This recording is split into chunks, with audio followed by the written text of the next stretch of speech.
Tyler, the creator, started making beats the same way we all do. My whole first album, I had a cracked version of Fruity Loops, so you couldn't save the beats.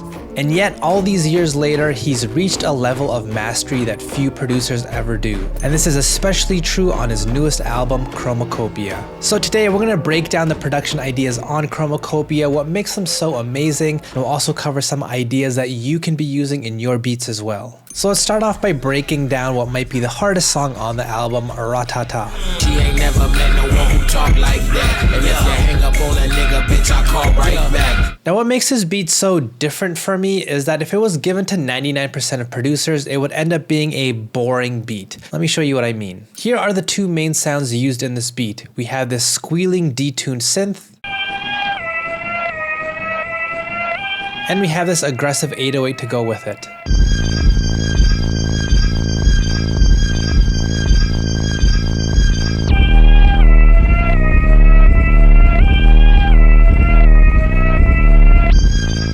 Now, one thing that producers struggle with is sounding original, which is ironic because if you gave most producers this very same idea, they would probably use typical beatmaking ideas. They would start by building out a typical trap hi-hat pattern like so, then some common trap claps and snares and percussion,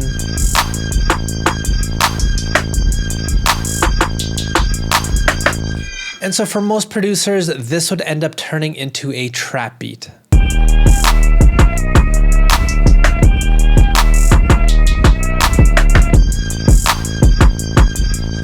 But what I appreciate about Tyler's approach is his willingness to be different. So let's break down what Tyler does in this beat instead. First off, we have this percussive sound instead of a traditional clap or snare. And instead of an intricate hi-hat pattern to get the beat to sound full, Tyler adds this huge reverb onto the sound.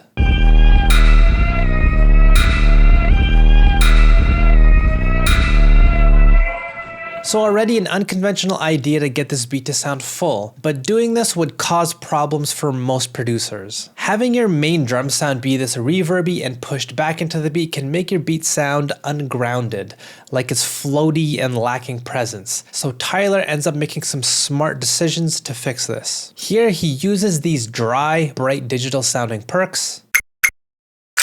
And this, along with some other smaller ideas, not only fills up space in a beat in a much more unique way, but it also provides that upfront dry sound that helps ground the beat.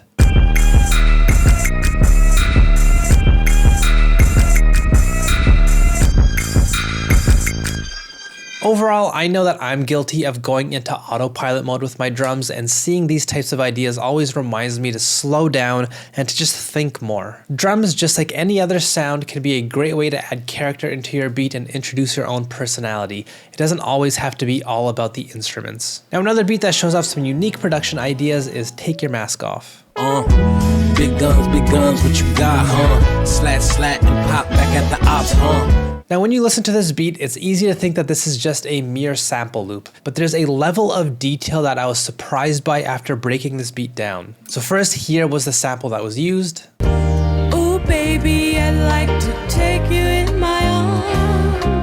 Now first off, this sample is pitched up half a semitone. This is something that I noticed in a few of the beats on this album, like Noid for example. Tyler seems to like to pitch everything between semitones. Anyways, starting off, this is the part of the sample that's used.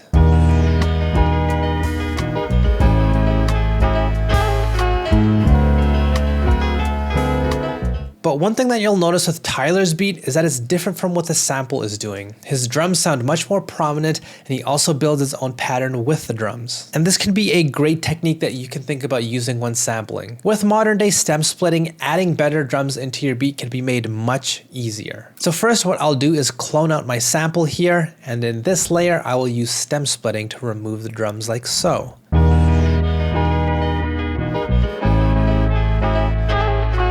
And then for my second layer, I will isolate the drums and remove everything else.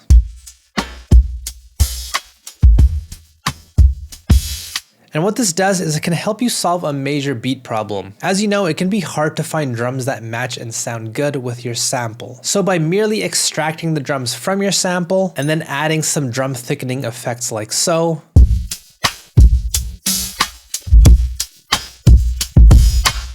You have drums that both fit perfectly with your sample, but also sound thicker and fatter, so they actually fit a hip hop beat. And like I mentioned earlier, this isn't the only technique that Tyler does with this beat. Again, since we have the ability to split out our drums, this also gives us the opportunity to build our own unique drum pattern. So instead of a drum pattern that follows exactly what the sample is doing, Tyler decides to chop these drums up and create his own unique pattern.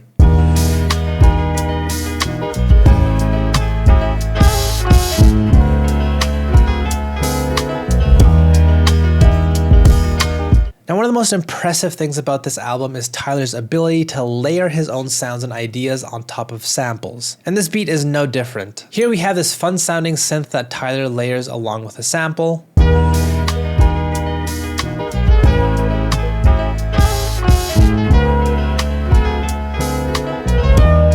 And there are a few ideas about this pattern that stand out to me as great production choices. First off, take a look at the actual pattern that's built. What you'll notice is that it's not constantly playing. This is one mistake I often see producers make, which is that they will add sounds alongside their sample into their beat, but they try to force a pattern that's just constantly playing. Instead, being selective with when the sound plays can yield better results. So for this beat, take a listen to what's happening with our sample. Try paying close attention to how much is happening with the instrumentation.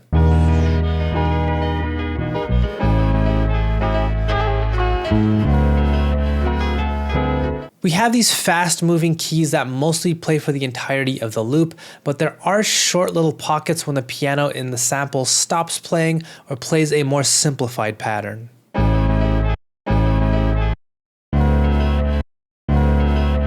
And it's no coincidence that around these pockets are when Tyler adds his own notes into his pattern. Not to mention, look at the overall complexity of this pattern as well. Another mistake producers tend to make is trying to make every single pattern as complex and impressive as possible. But look at how simple Tyler's pattern is here. It's repeating the same notes over and over for the most part, and it's only every once in a while that we get something a little bit different, and even then, it's still simple. And I think this is a smart idea because with that fast moving piano from the sample, this beat doesn't need yet another complex pattern. In my experience, building a good balance between how complex your patterns are can yield better results rather than just trying to force every single pattern to be as complex as possible just to impress yourself. And finally, the last beat I want to take a look at is Hey Jane. Hey Jane, we got the news and I know what to do. I didn't panic, I was comforting you. There's an important lesson in this beat that I think can help a lot of producers. In fact, the same idea can be found in the song right after this on CHROMAKOPIA, I Killed You. Bitch, I killed you, taking you out. It's not a game full of shame, so we straighten you out. Without a doubt, bitch, I killed you. What I'm talking about is how BPMs affect your beat making decisions. So let's take a look at what's happening in this beat. Here is a recreation of the choral loop for this beat. And as you can see, this beat is at 95 BPM single time, meaning this is a fast paced beat relatively speaking. And this has a big impact on Tyler's decision making for this beat. Take a listen to the drums, for example.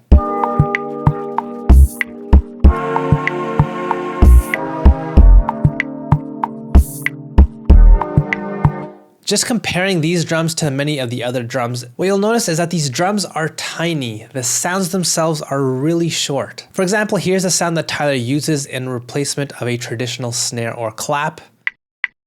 It's a weak, minimal sound. And when you look at the patterns in this beat, like the bass line, for example, you'll notice a similar idea. We don't have this intricate bass line that's constantly playing. We just have this small idea once again. And this is a key framework that I always keep in mind when it comes to making a beat, which is that the BPM that you select kind of acts like a container for all your ideas. Now, what does this mean? Think of it like water in a beaker. If we have a wide beaker like this, the water level looks low. It appears like we have less water overall. And this is the same as using a slower BPM. For example, if we slow down the BPM for this beat,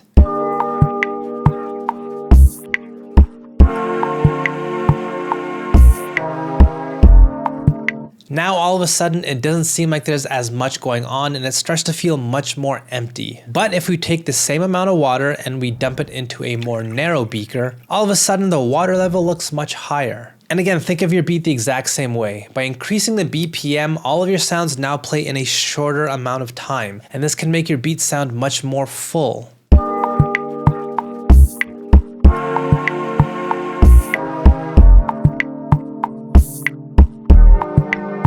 So if you're ever stuck making a beat and it feels like you can't get a good balance, think about your BPM. If you have a faster BPM, you may need to not only adjust your patterns, but change your textures and sounds, or at least change the shape of them and get them to be shorter to get a better balance. And the opposite is true as well. So those are some of the interesting ideas that jumped out to me on Tyler's new album, CHROMAKOPIA. Comment down below, let me know which song on this album was your favorite. If you enjoyed this video, like and subscribe. Other than that, I will see you next time. Bye for now.